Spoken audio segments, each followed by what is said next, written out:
West Coast or around the world, this is Football Talk. And of course, it's Thursday morning. We have football tonight, and it's time to get our weekly pick'em picks in. So, first, I want to highlight El Cajon restaurant down in Pike Place Market, downtown Seattle. If you haven't been there, definitely stop by. If you love Peruvian food or you want to try it, that is definitely the spot. Go in Wednesday through Sunday, 4 to 9 p.m. Mention this show, get 20% off your bill. Say hi to Linda for me. She's awesome. So definitely check that out. And then, of course, this is a morning show for me, so coffee is necessary.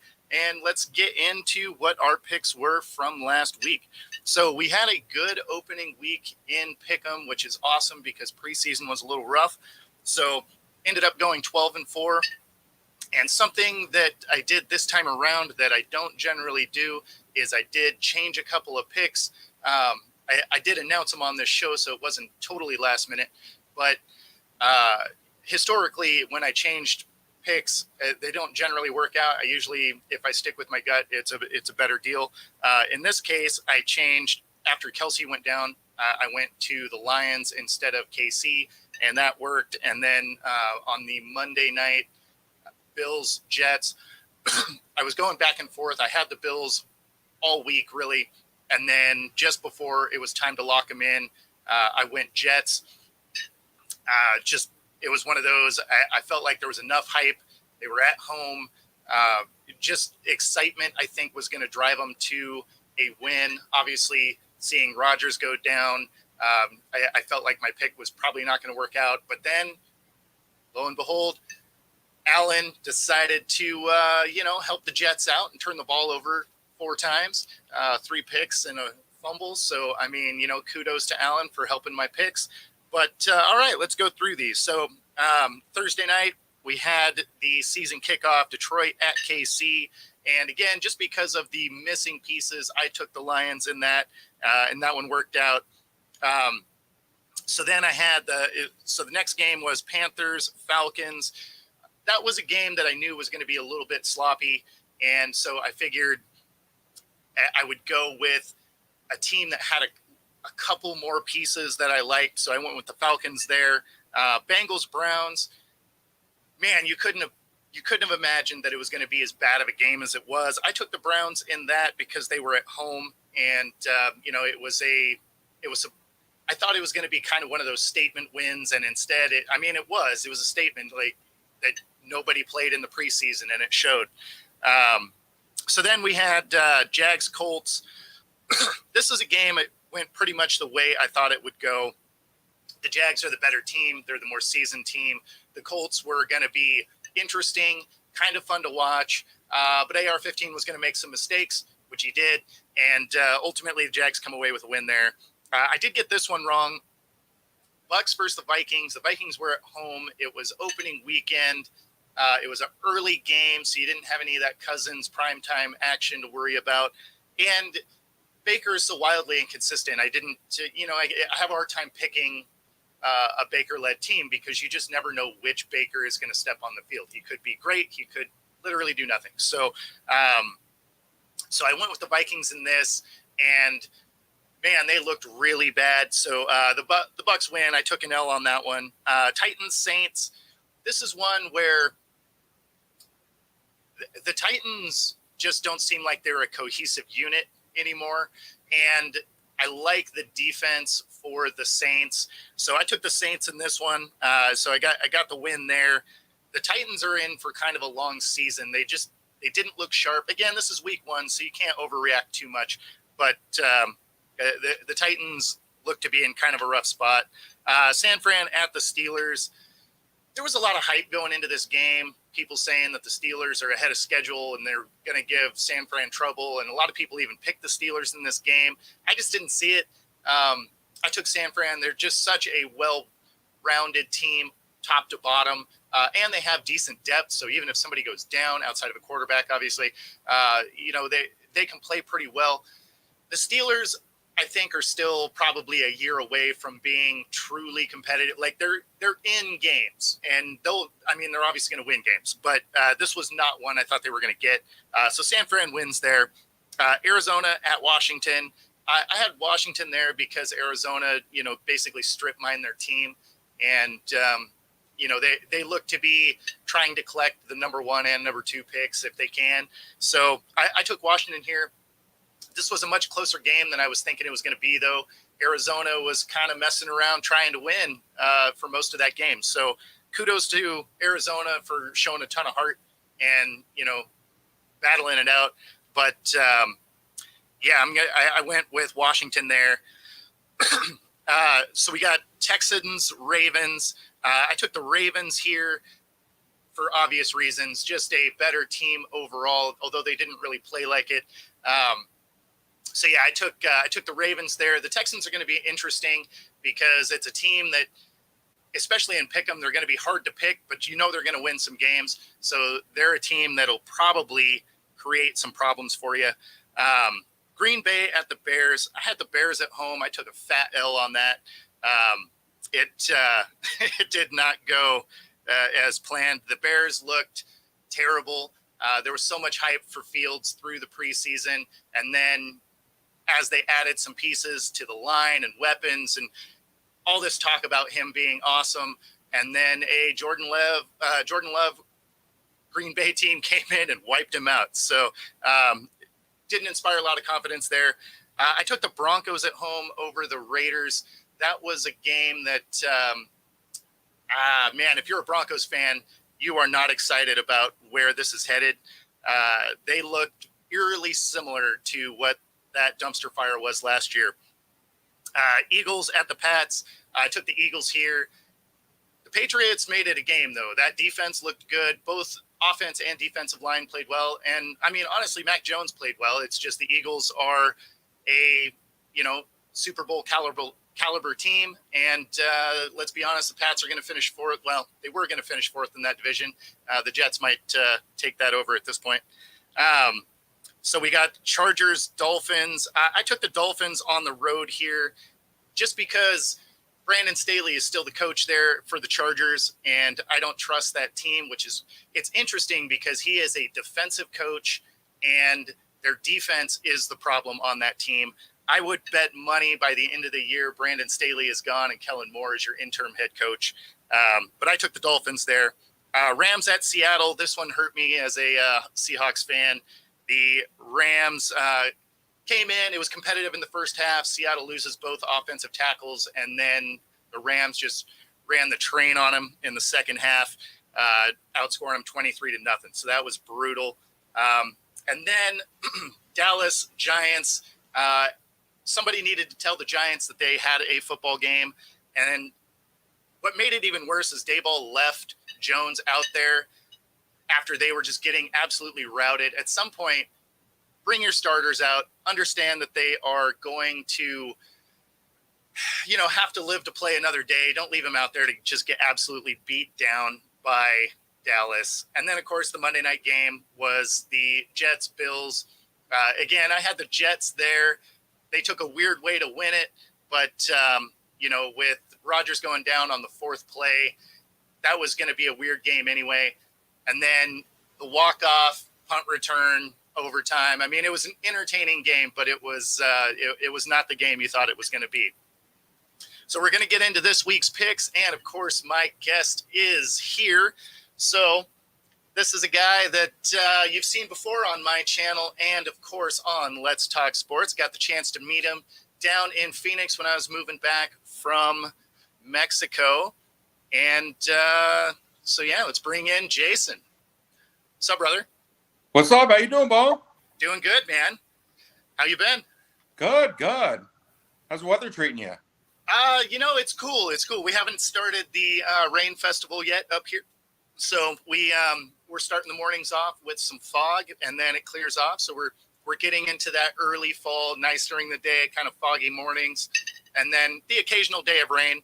But now, are you talking about your football team, or are you talking about the weather? Talking about the weather, because our football team is going to be a little bit soggier than that because we don't have an offensive tackle yet.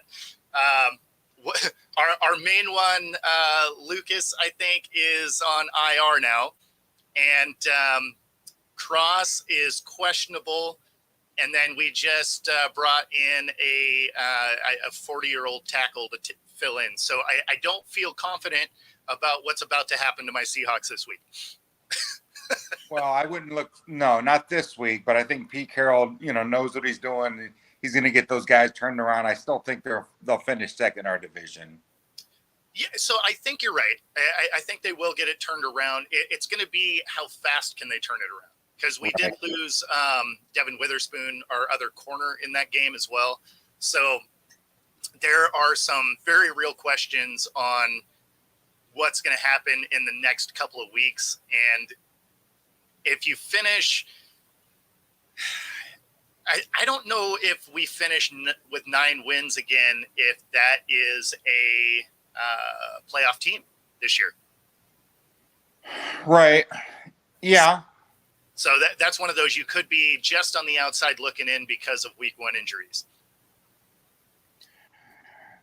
Right. I mean, you weren't necessarily, well, I wasn't necessarily looking for Seattle to make noise in the playoffs. I was looking for Seattle to get better this year, which I think they will. And I was looking for Seattle to finish second in our division. And I really don't think that's going to be tough with looking like nobody really wants it. The Rams, I don't think the Rams are going to do much to get that 2 seed, so to speak. And obviously we're not in the mix. So, you just have to compete with the Rams. And I'll take Pete Carroll and Geno Smith in that one. Yeah, I mean, the Rams are interesting because they do have some nice pieces. They do. But zero depth, right? So if anybody gets hurt, it's a wrap. But, if you have Cam Akers, Van Jefferson showed to be a solid target. So if he can be the number 2 when Kupp comes back and Stafford stays healthy, like that's a team that can win because the defense is still decent. And you have an Aaron Donald that can be a difference maker. Absolutely.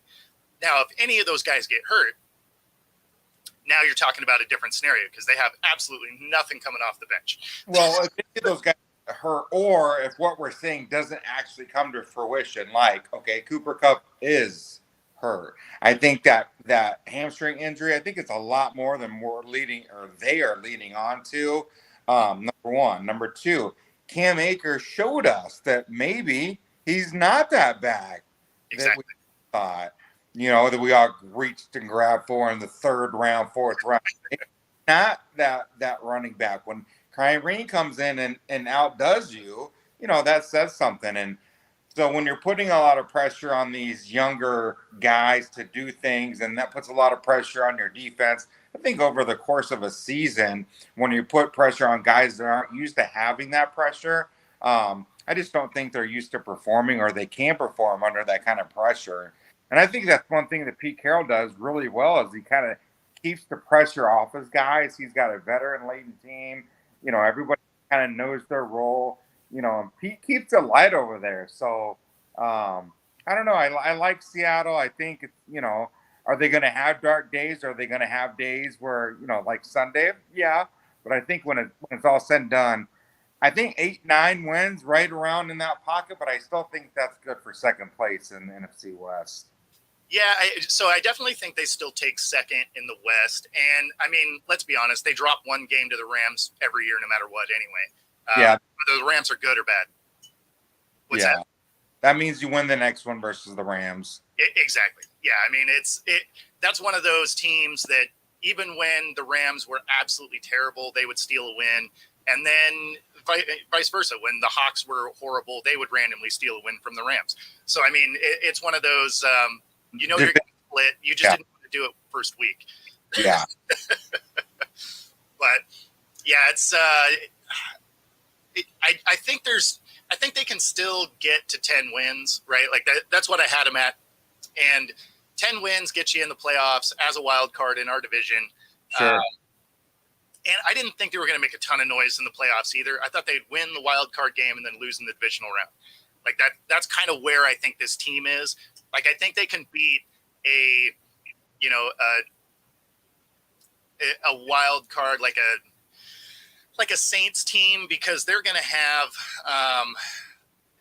they're going to have a good record just because they have an easier schedule and a bad division, right? So they're going to be an 11-win team probably.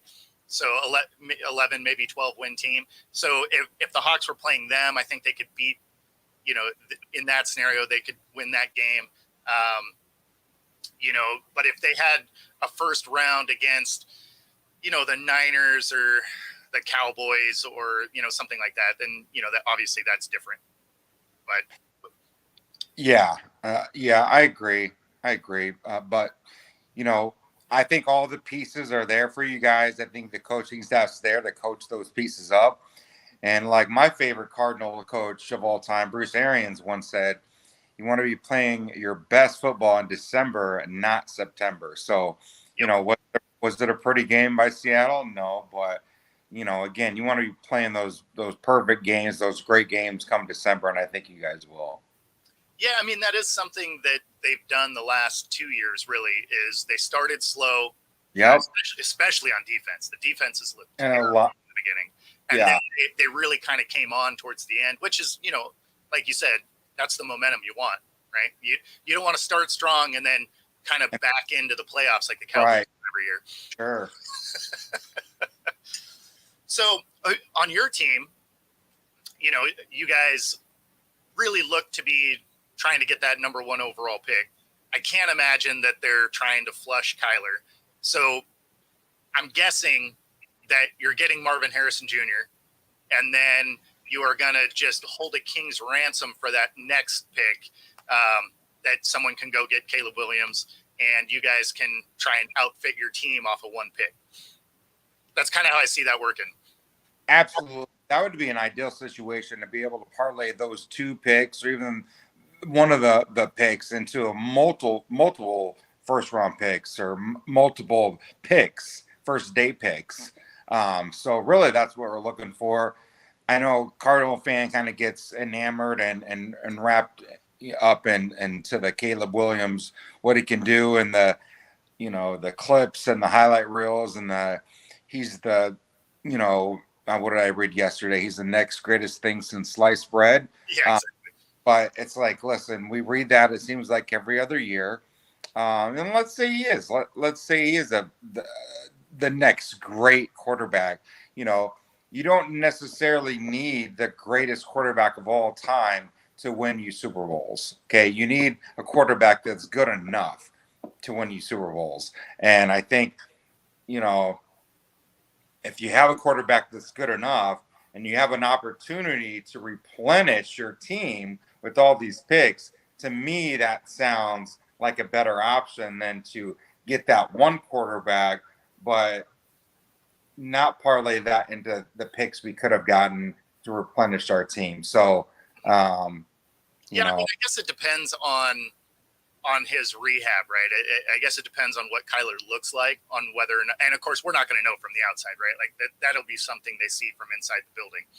But like if he doesn't look like he's back to his old self, then you have to look at what your options are.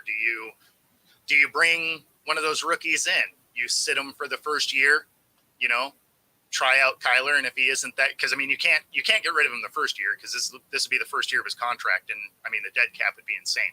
But, right. But if you waited until next year, and he's not that, Kyler's just not that same guy, well then you do have that number 1 pick, and you can move off of Kyler or whatever. So I mean, I guess it depends on what it is they're seeing through this season. I don't know that. Depending on where you guys are at, I don't know if Kyler even steps on the field this year. But, I mean, they may just let Dobbs and, Tony. Clayton Tune, figure it out, right? Like, they may have just like, well, we're going to be bad. Let's see what these rookies got. Well, I think probably the front office wants Kyler on that field this year just to see what they have, to see if they need to spend a pick on a quarterback or not, and Caleb Williams or not, right? They got to what they got. I mean, so I think we're going to see him on the field. All the reports that we're hearing, both nationally and locally, a lot of the local stuff doesn't get out, but well, one of the things that I read when we signed Josh Dobbs is a great club locker room guy. He was with um, uh, was Nick Petzig in Cleveland. He was with Monty Osfor in Tennessee. So a lot of the front office guys and the coaching staff know this guy. He's a astrophysicist, I think, or Oh, some wow. kind of something I can't spell. He's super smart. Um, and so as soon as he lands, he goes to his room, gets situated.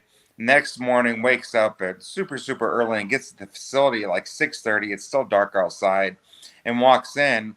And of course, he's the only one in the building. Turns the lights on, starts getting working. But there's a light on in the gym, and he's like, "What?" And he goes in the gym to see, maybe someone left the light on or whatever. And it was Kyler Murray. Kyler Murray had been there since 5:30 working out. Okay.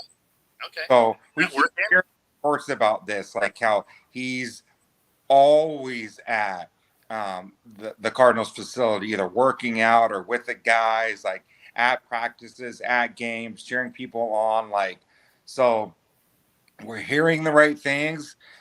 Now I think Cardinal fan just needs to see the right thing now. I think now, a lot of the, for whatever reason, we're public enemy number one right now. We're the laughing stock, and people like to, you know, take swipes at us, and mainly Kyler. Kyler's kind of that front runner, and so I think right now people just need to see it, and Yeah. I think they will when he gets on that field. Yeah, no, I mean, I did hear that he was, in there. And that's good. That's what you want to see out of him. And I think he probably does feel some pressure at this point because he has that big contract that starts to play, into effect next year.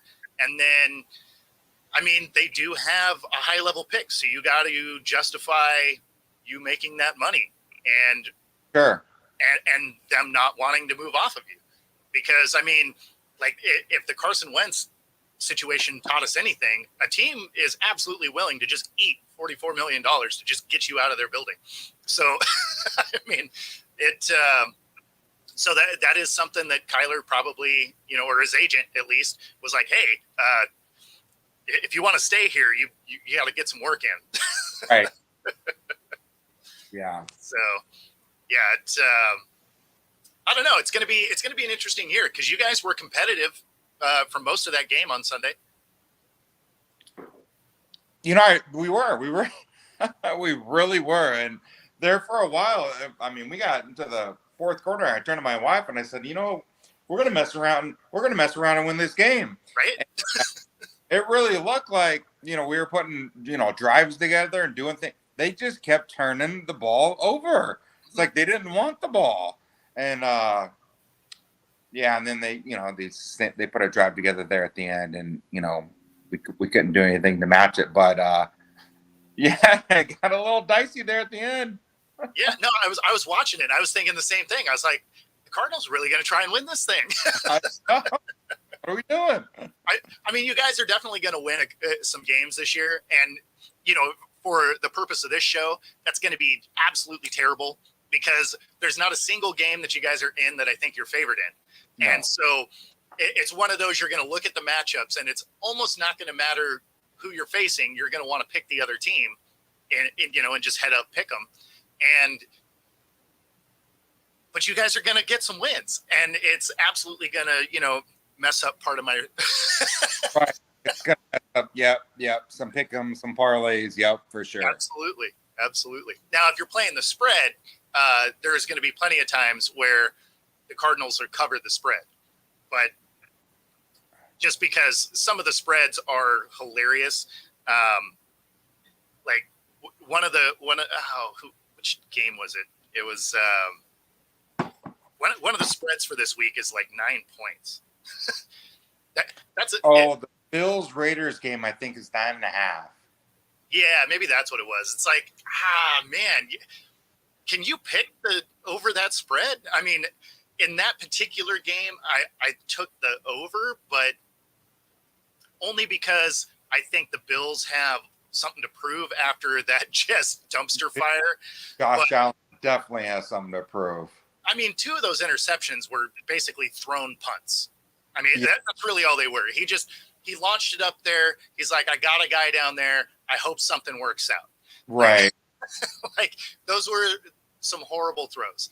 One of the picks was actually a good play, and then the fumble was hilarious. So yeah, I mean, it just you turn the ball over 4 times. Apparently you can lose to Zach Wilson. Yep. So, It happened. but all right, well let's do some picks, man. So we got Thursday Night Football. We got Vikings at the Eagles. Philly is a 7-point favorite. The Vikings kind of looked like hot trash. So they looked like the Vikings we have come to know and love through the years. They more or less. I mean, the Vikings weren't as good as they looked last year. I mean, they weren't as good as their record said. As the record, I agree. I mean, they won 11 of those games by 1 score. Just kind of there's an element of luck that allows that to happen, and I think you see that come back to earth. I've been saying they were going to take a step back anyway, but man, they looked really bad. Yeah. You know, and it was week 1, so I'm going to give them the benefit of the doubt there. I think teams like, Minnesota, teams like Buffalo, they'll figure it out. Teams like Seattle, they'll figure it out, and I think they're going to get their fair share of wins. Yep. I think Minnesota is going to be on that bubble trying to get into the playoffs, but I think when it comes to teams like, the Dallases, the 49ers, the Eagles, the upper echelon teams, I don't think they're ready to compete with those teams yet, especially in Philadelphia, where I think Philadelphia should handle this game easily and cover that spread. Yep. Now I have Philly in this also. Yeah. And then let's see the early games on Sunday. We got the Ravens at the Bengals. Cincy is favored barely. It's 3.5. Both teams did not play well week 1. No. But, it is week 1, and, so many starters don't play in the preseason that week 1 is essentially your starter's preseason game. Right. So there's a lot of ugly football. This one is tough to pick.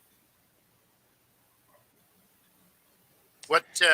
Who do you got in this one? I took the Bengals, I took the Ravens. I went Baltimore, with this one, just because of Cincinnati's penchant the last couple of years to start slow, and then they're always, especially with Joe Burrow, they start slow and then they're always there at the end, right? Like all they do is win games in November and December, and all they do is lose games in September and October. And so I think maybe with that calf injury, maybe he's just now getting into it. He's not moving around as well as he would like to. I'm not sure exactly what happened on Sunday, but I think probably the same thing is going to apply where they're just not going to quite wake up until about mid-October, late October. Then they'll start playing football. So I'm going to take Baltimore in a close one here. Yeah, that's the way I went. And then so we got Bears at the Bucks. I don't like either team, but man, the Bears looked so bad week 1, and I feel like now we have more questions about the Bears than we did before. Like they added all these pieces to help Justin Fields out, and then they still came out and got beat down by a Green Bay team that isn't going to be amazing either.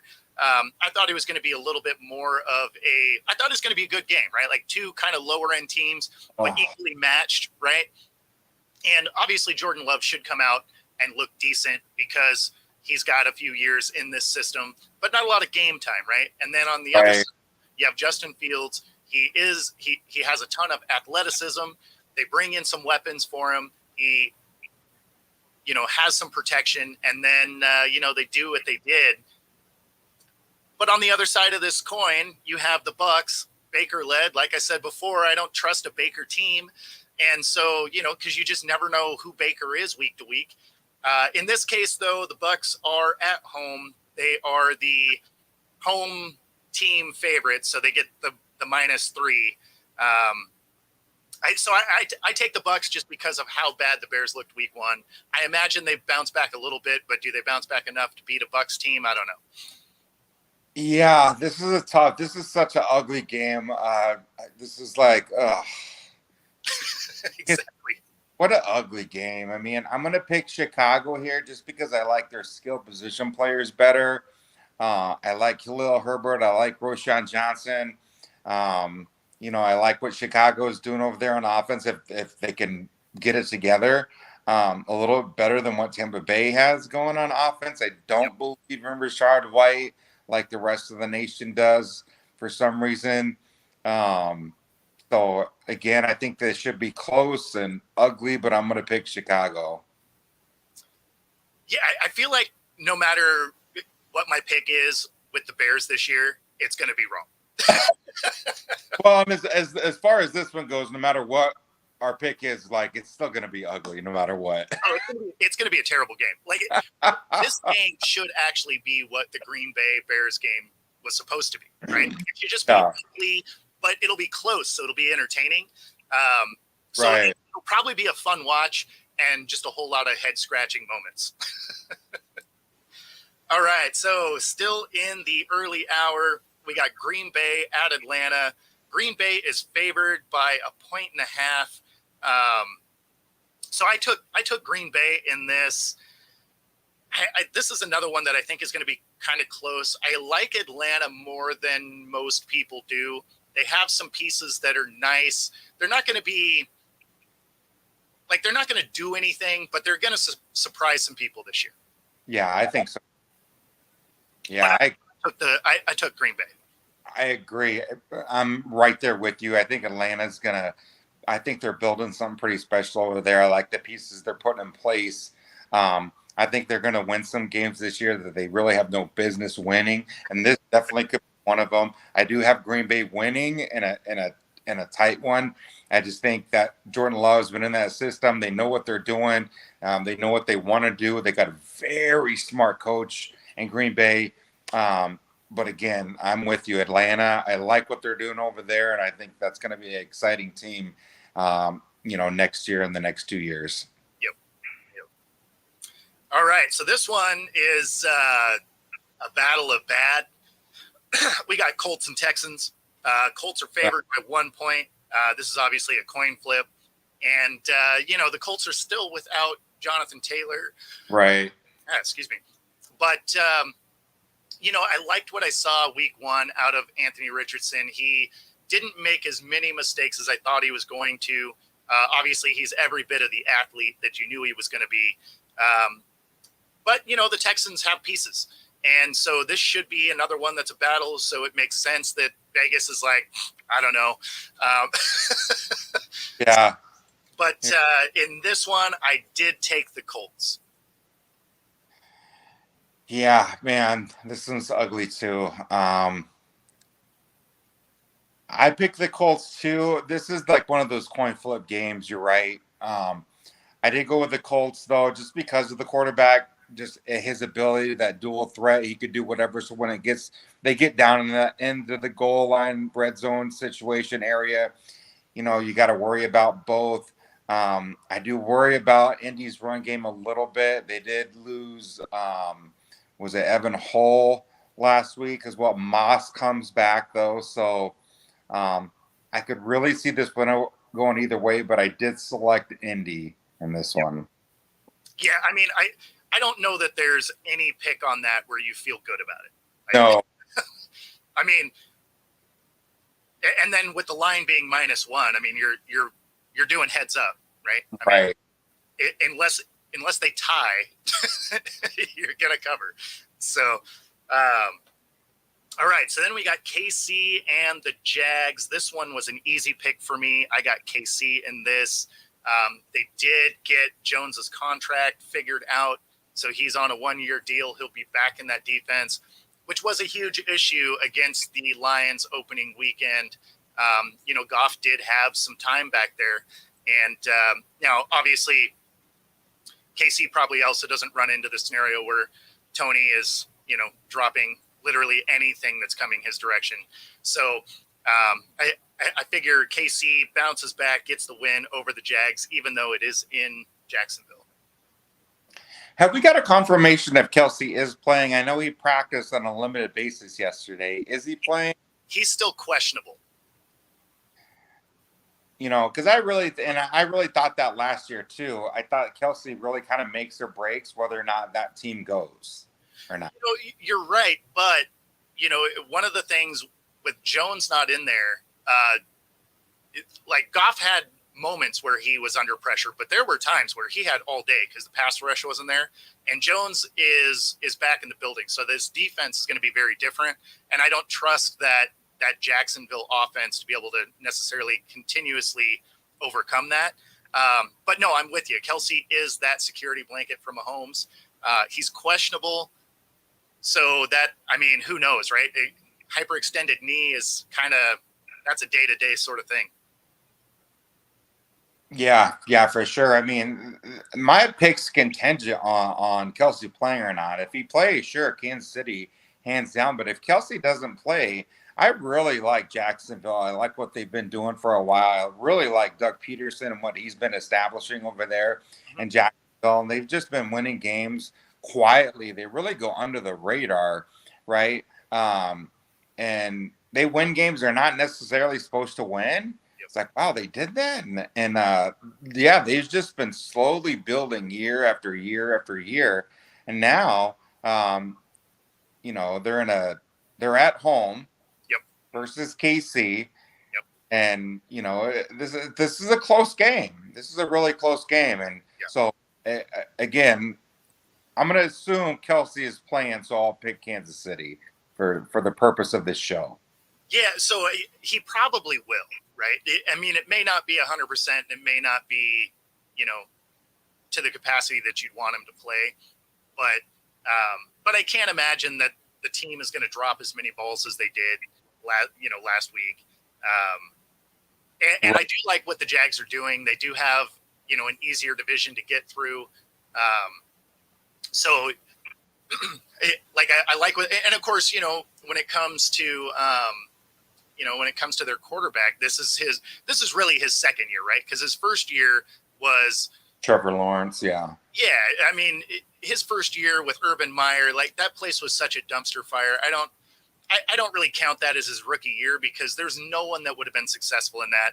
So now he's got 2 years in the same system. I think he takes that step forward. And this is just one where this team is probably just enough better to get by him. But yeah, they're definitely going to win some games this year. For sure. So this one's going to be interesting because neither one of them looked sharp week one. And this is the Chargers Titans. The Titans are at home. The Chargers are favored by 3. So this is one where it's brutal because the Chargers, they can score points. But somehow Brandon Staley, being a defensive coach, can't get a defense that works and finds ways to, charger and lose games. Spending all that money on the defensive side of the ball, man. And still has a bad defense. Like, it doesn't make any sense. But then on the other end, the Titans are a team that just do not look like they are bought in at all. So this one was a tough one for me. I'm taking the Chargers on the road, though. Yeah, I'm with you there. I really do like Vrabel a lot, and I don't like Staley a lot. Yeah. But I do like Herbert and company. I like what the Chargers have offensively. And defensively, I don't think Tennessee has enough to keep the Chargers in check. So I am going to take the Chargers in this one. Yep. All right. And then the last morning game is going to be Raiders-Bills.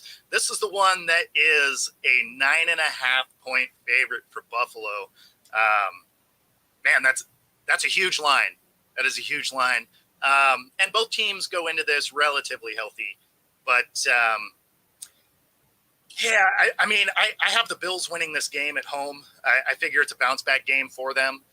I don't trust the Raiders to be able to get into a shootout and compete with, Jimmy G. So I think the Bills win. I don't know that they necessarily cover. I took the over anyway, just because I think maybe they do win by 10, just again, because the Bills have something to come out and prove. Right. Yeah, no, everything you said, I really see Buffalo. I hope Buffalo comes out with something to prove. I hope Josh Allen comes out with something to prove. And you see a more balanced Buffalo team. And I really kind of want to see them. I want to see them get away from having Josh Allen do everything. Because we've seen this the last 2 years where Josh Allen is the Buffalo Bills. And the Buffalo Bills go and don't go as Josh Allen does. And might say that with a lot of teams are like that, but not your great teams, okay? Your teams like San Francisco or even your teams like Seattle, it doesn't all rest on Geno Smith. You also have a Walker, you also have wide receivers, you also, and I feel like Buffalo, if Josh Allen is having a bad game or is throwing picks, or there's no one else there to kind of bail him out. Josh Allen is the leading rusher on that team year after year. It shouldn't be like that. Yeah. What other quarterback leads their team in rushing every year? Not a successful team. So I would like them to kind of get away from having Josh Allen do everything. I think that's how Dable got his job over the Giants. He just drove Josh Allen to the ground because Josh Allen can. He can do everything pretty much. Is he going to have those 4-pick games? Sure. But for the most part, this kid can do everything. So, but that's not a recipe for success. And when you get to the playoffs and when you get to playing the creme de la creme teams, they know how to stop that stuff. So I want to see some diversity. And hopefully this year, Buffalo with Cook on the scene and some other things in their bag, they can diversify their portfolio a little bit. But yeah, I think this is the get right game. Buffalo puts it on the Raiders pretty good. Yeah, I mean, the problem with Allen is he has definitely regressed since Daboll's left. He needs that coach to get in his ear and be like, do not play hero ball all day. Like, that is situational stuff, not every down. So, like one of the plays in that game, he goes to hurdle 2 closing defenders. He's nowhere near a first down. Like, it served no purpose other than you potentially get hurt. Like, just slide. Get ready to play the next down. Like, right. That doesn't help your team. The odds of injury is so much higher than if you just slide, move on. Plus, if one of those guys hits you, you get the first down.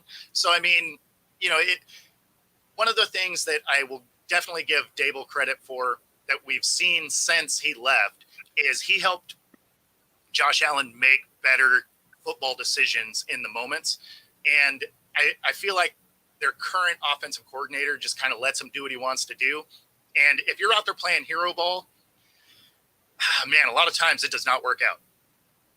Yeah, and I think that's the reason why he led the league in interceptions in the red zone last year. And yeah, he's not making necessarily good decisions. And, I remember an interview one time I heard Kurt Warner on the radio saying that they asked him what's the best attribute a quarterback can have. And he said decision making. Yep. On the field, is he making the right decision? And you see Josh Allen, a lot of times he does make the right decision, but sometimes he makes that decision. And I'm sure Buffalo fans going, oh, my God, what are you doing? So be more consistent and make that right decision. Yeah. I mean, he does a lot of things that remind me of Brett Favre. Yeah. He is exciting to watch, and he will win you some spectacular games. Gunsling, don't care attitude. Yep. Just absolutely doing crazy things. And then, he'll do things like the last game, with the Vikings, where he literally just threw it to a defender. Like, it was a laser beam to the guy. You're just like, oh, cool, season over. You're just like, man, I feel like, what are we doing right now? So, but yeah, no, I took the Bills there. All right, so we got afternoon games. So Hawks-Lions open this up. Lions are favored by 5.5. Hawks are without both offensive tackles. It does not sound like Witherspoon will be back either. He is listed as questionable, so there's a chance. But Lucas is on IR, so he's done for at least 4 weeks. Cross is questionable. And then they did bring a guy in, but it doesn't inspire a lot of confidence. The Lions can put up points. Their defense isn't what the Rams is, but they do have an improved defense over last year. They do. Detroit kind of reminds me of the Kansas City Chiefs teams that when they first started winning the Super Bowl, it's like they had a lights out offense and a defense that was good enough. Yep. Right? Yep. That's what the Lions, I think, are kind of getting to. They've got that top lights out, top 1 to 5 offense with a good enough defense, right?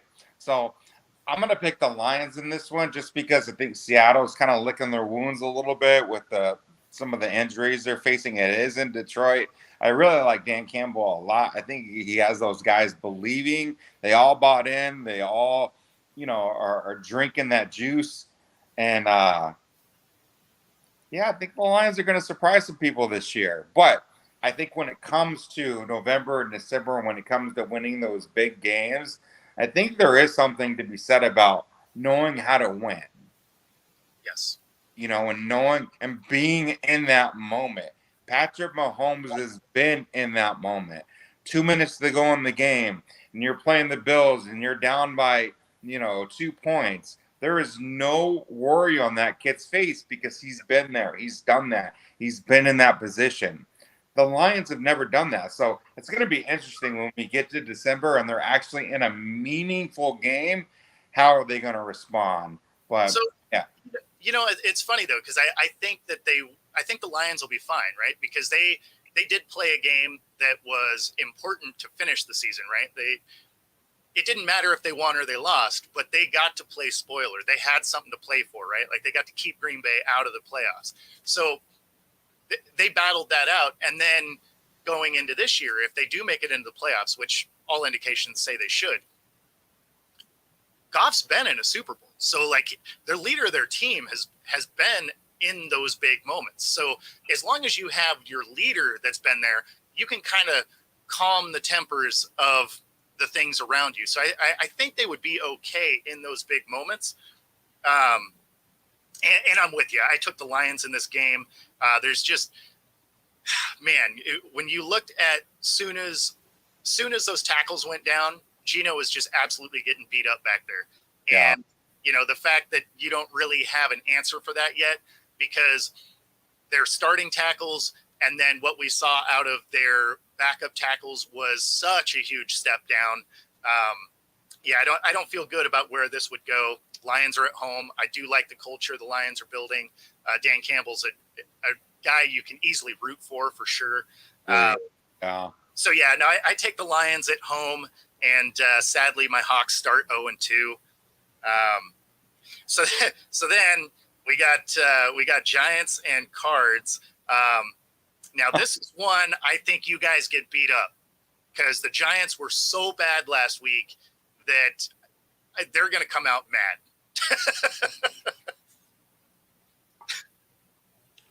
The Giants are a 5.5-point favorite on the road. Yeah. No. Yeah, I agree. Yeah. Can we skip this one because I know you're going to murder me for this, but this one I'm picking the Cardinals, and Are you? No, that's awesome. I'll tell you why, because Darren Waller's going to be out of this game. Okay. Their number one pass option. I rewatched that Giants Cowboys game, and I heard you on the intro and going through your picks and talking about somebody needs to let the Giants know the season already started. Watching that game, I stopped at about, I don't know, halftime or maybe the third quarter. The Giants look pathetic. They look horrible. They couldn't complete a pass. Looked like the only one that was ready to play was Saquon Barkley, and Saquon couldn't get the guys to play with him. It was like I couldn't gauge. I was talking to a Cowboy fan yesterday, and he's like, "Oh, how good do we look? How good do we look?" I'm like, honestly, I don't know. Exactly. The Giants look so bad. Is it that you guys were just that good, or the Giants? I really think it's somewhere in the middle, as most things are, right? That I really think the Cowboys are going to be very, very good this year, especially that defense, right?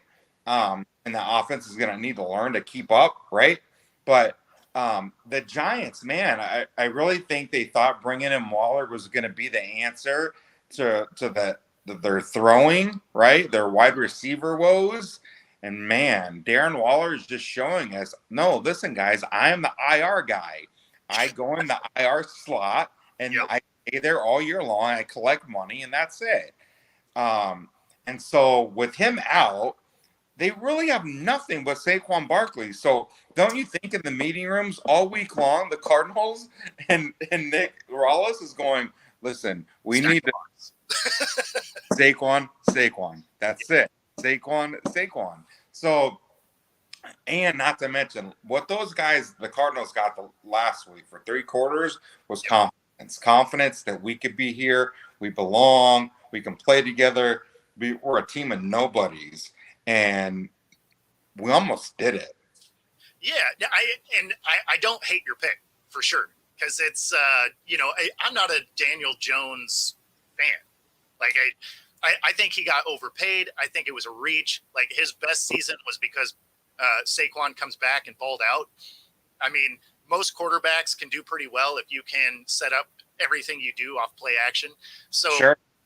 I mean, yeah, I don't put a lot of stock in Daniel Jones at all. I mean, he came out and was not Danny Dimes. He was Danny Nichols at best. So, Yep. and I mean, it's not like I had the Giants winning that game anyway, but I did not have them just getting punched in the mouth. So yeah, that's bad. I think you are going to be like, I don't know that the Giants cover, right? They're 5.5. I think the Giants win, but I don't know that they win by much. Like, I think this will be a much tighter game than it should be. But yeah, I mean, that offense goes how Saquon goes, right? I mean, that's what it was last year too. And I mean, you got a mid-level quarterback. You paid top dollar for him, but you got a mid-level quarterback. Yeah. Watch out for Isaiah Simmons though in this game. Right. This is his home. He's coming back, right? Mhm. To play the Cardinals, play the team that just traded him, said we're done with you. So look out for Isaiah Simmons to have a big game on Sunday. Yeah, I mean, that's always true. Whenever you have a player coming back to their place, right? Like, they know how everybody plays. They're used to practicing against you. But here's the deal. Inevitably, he's going to be put in coverage. And we know, Isaiah, you cannot cover. Last week, our leading receiver was Zach Ertz with 10 targets. Zach Ertz will eat you alive, Isaiah. So, It's true. We as Cardinal fans, we love Isaiah. We wish him the best, but it's going to be awesome to see him in coverage getting eaten alive. Yeah. Yeah, no, he's not a good coverage guy. That's why I made the comparison to Jamal Adams, right? Like, if he's free to roam, he can do things in the run game. He can pass rush. But if he has to be a cover, man, it doesn't work out. Always in the trailing position. Yep. Always in the let him catch it and tackle. Absolutely. Yep. Just working on that stat sheet, I guess. Look at all these solo tackles I got. Right. All right, so then we have the afternoon games. We got San Fran at the Rams. San Fran is a -8. What's up, Tino? So I have San Fran in this. I have them covering. I think this will be a 10-point win for them. Bears can take down Baker. I don't know that the Bears could take down anything at the moment. So yeah, I have San Fran to cover, but I mean, they definitely beat the Rams. The Rams, again, they have some nice elements, but no depth, and the Niners are absolutely stacked everywhere. Yeah, not really much to add here. I agree with you. San Fran wins, covers. The best LA can hope for is to get out of there with no injuries. Um, you know, and especially to Stafford, because Stetson Bennett still has a shoulder injury, so he's not available. So yeah, I don't even know if they have a second option at quarterback. yeah. And so, that's going to be tough for the Rams. What's that stat line from last year? The teams that played the 49ers the following week were 0-15. Yeah, crazy, right? That was an So insane stat. not only is it going to be a physical tough game that hopefully you get out injury free, but I think the following week is going to be a little tough for you too. So we'll be praying for your Rams, but yeah, San Fran's going to hand it to you. Oh yeah. So here's another monster line: is Jets at Cowboys. Cowboys are favored by 9.5. Now, obviously, they're rolling forward with Zach Wilson at least this week, no matter what, because they just didn't have time to do anything else. This is one. Obviously, you have to pick Dallas at home, and I have them to cover too, because that Jets offense didn't do anything. I mean, at the end of the day, it took Josh Allen turn the ball over 4 times for them to squeak out a win. Right. And an amazing special teams play. Now, do I think Dak turns the ball over? Of course, it's Dak, right? Right. He's going to throw a pick or two, but he's not going to turn it over 4 times. And if they are that inept on offense still, the Jets lose by 10 for sure. Yeah, I for sure go Dallas. That's such a big spread. Anytime we're over 7.5, I'm always like, is it that?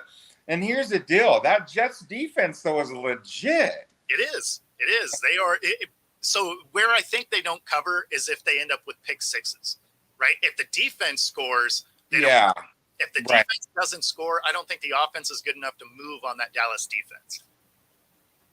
No, for sure. So yeah, I am going to I'm going to pick Dallas just in a straight up pick them. I'm going to stay away from that spread. But yeah, I think Dallas is legit this year. I think that offense just needs to not make too many Josh Allen type mistakes and just stay out of the way, because that defense that Dallas has is legitimate. It is a championship type defense. And Dak and company just need to get their crap together and play consistent, good offensive football. So speaking of Dak, what's your over under on his interceptions? Because he came out before the season saying that he is going to not throw double digit picks, something he's only done twice in his career. And the last time he did it was in 2018. I know technically he did it in 2020, but he only played 5 games, or 4 games, and had 5 picks. So not exactly, he would have been on pace to throw 15 that year. Yeah, no, you know what? I'll say 7 or 8. I think that if he's putting his mind to that, if he's putting a big emphasis on not turning the ball over, and that could go one of 2 ways, right? You either throw 21 picks, or that works to your benefit. Now I'm being mindful of the decision-making process and what I'm doing. And instead of squeezing that ball in 2 defenders, maybe I just throw it out of bounds, or, you know what I mean? Or, throw it in the dirt or whatever. So again, that decision-making process, hopefully Dak is making better decisions this year, leads to less interceptions. So I would say that I would definitely take the under. Yeah, see, and I'm going the over. Because this basically has every DB on every team on his schedule that's like, oh, let's wreck this. And yeah. So I'm going to go with he throws 15 this year. You know what? And I'll tell you another thing. Another reason why I like the under is I like that immediately. I get the comment. I'm going to get crushed for saying the over. Yeah. The CeeDee Lamb, Brandon Cooks is a great possession. He's a great receiver. And I think he's going to be great for Dak as well. Oh, yeah. He definitely is. Honestly, it's the off-target throws that gets Dak. It's not really his decision-making. He sees the field pretty well. It's just not necessarily the ball is accurate all the time. Yeah. Well, I think Cooks is going to help him out a little bit in that regard in the INT column. So, yeah, I'll take the under, and we'll see where we stand at the end of the year. Writing down my 15. All right, so then we got Washington at the Broncos. Man, so like the Broncos better win at home. They're only a 3.5-point favorite at home, so Vegas doesn't really know either. I haven't liked anything I've seen out of that Denver offense. And of course, Wilson was one of the few starters that played every game this preseason. Didn't see anything that was real encouraging. I know that Peyton likes Stidham, and there is a real chance that if they are kind of mediocre on that offensive side of the ball just to prove a point, I could see Peyton sitting Wilson down. I don't know. It seems like this team is still in some disarray. That being said, I'm taking the Broncos at home just because Washington is not a great team. But I don't like this game. I think this is going to be another ugly game. And I'm with you. I'm with you for everything you said. I'm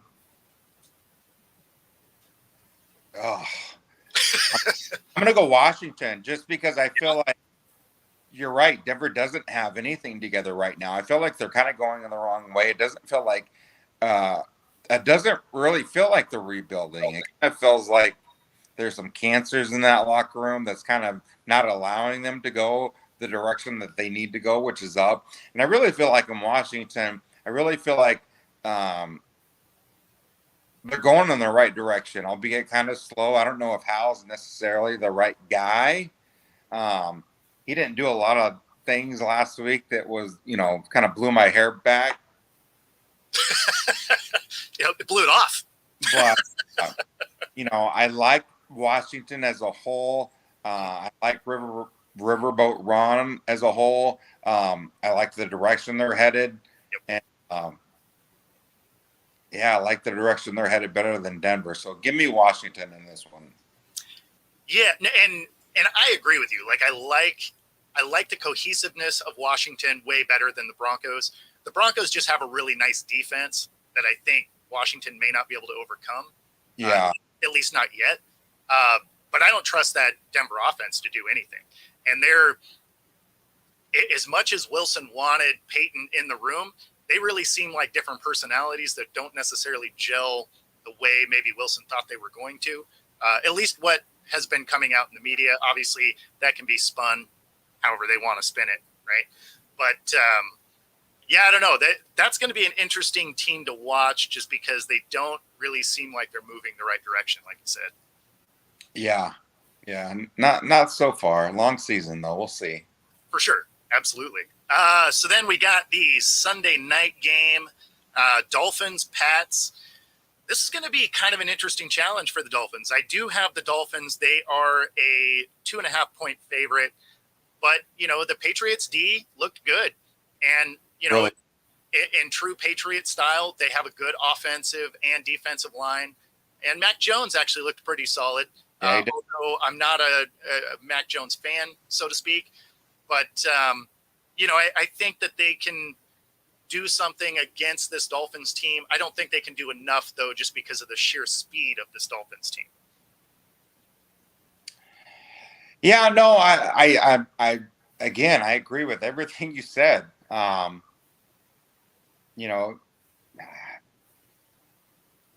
Just something about these two, right? Division game. These two play each other so tough.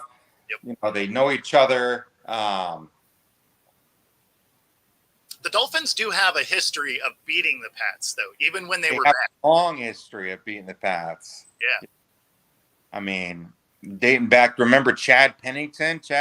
I mean, didn't matter who the quarterback for the Dolphins were, they would just beat the Patriots. So Fitzmagic went in and beat the brakes off them a couple of times. So, it happens.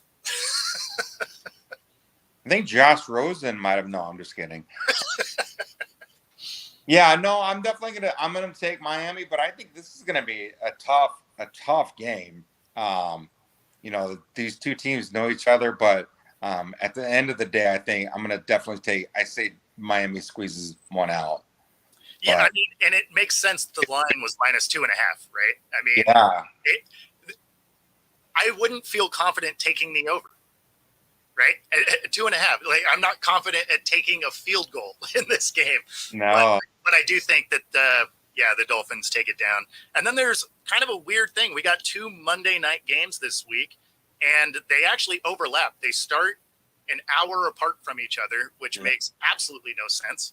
Why you would have regional games for Monday night is bizarre, but okay. So we got the Saints and the Panthers. I have the Saints in this. It's a more mature team. I like their defense a little better. Obviously, Derek Carr can throw the ball. So I'm going to take the Saints on the road. They are a 3-point favorite. Yeah, I'm going to take the Saints as well for all the reasons you said. Plus, I think the Carolina team is young. They absolutely could get it together. I don't think it's going to be in the second game of the season against the Saints, their division rival. But, I am going to take the Saints in this one. That defense has been there for a while. They got continuity, and they got a quarterback who can actually throw the ball down the field. So I'd take the Saints. Yep. And then the other one, this should be a good game. This is the Browns at the Steelers. Browns are a 2.5-point favorite. That line seems pretty accurate. I do have the Browns on the road. The Steelers are funny because so many people were hyped up on them, and they do have some nice pieces. I just don't think they're there yet. I believe the Browns will be able to build on what they were able to do this last week, albeit ugly. I just saw more positive things out of what they were doing than the Steelers just getting absolutely smacked around by San Fran. Yeah. Tough assessment going up against San Fran, but no, I agree. I think Cleveland, this is going to be another great game, kind of like the Miami-New England divisional game. I think this is another great divisional game. These two teams do not like each other, but I am going to take Cleveland with a slight edge. I like their positional players a little bit better. I'm going to take Cleveland. Very fitting that spread is very low, though. Mm-hmm. Yeah, because I do think the Steelers are going to bounce back from last week. Obviously, the Browns aren't as good as the Niners, and certainly not on the defensive side of the ball. They do have a nice defense, but they're not where the Niners are at. And then after you get beat up, like they're going to come out ready to play. So yeah, that 2.5-point line should be another one where it's like, yeah, that's probably about right. Yeah. So that gets us through week 2, man. I appreciate you coming on. Thanks for having me, Bo. Of course. Let people know where they can find you. Yep. I'm at, you know what? I don't even know my Twitter handle. I have no idea. Tag me in this, and that's where you can find me. Yep. And, of course, you'll be able to see us together again on Sunday morning before the kickoff of the games with our NFC West panel with Gary and Sam. And, again, thanks for coming on, man. I appreciate it. Absolutely. Always fun, Bo. Thank you. Yep. Take it easy. All right. Well, that's our picks for the week. And, be sure to drop a comment and let us know where you are. Like and subscribe this our show. It helps us continue to make our content. And, of course, you can find me on Twitter right there on the screen at Football Talk with Bo. Other than that, we are going to get you back to your Thursday. Get ready for football tonight. It's going to be fun.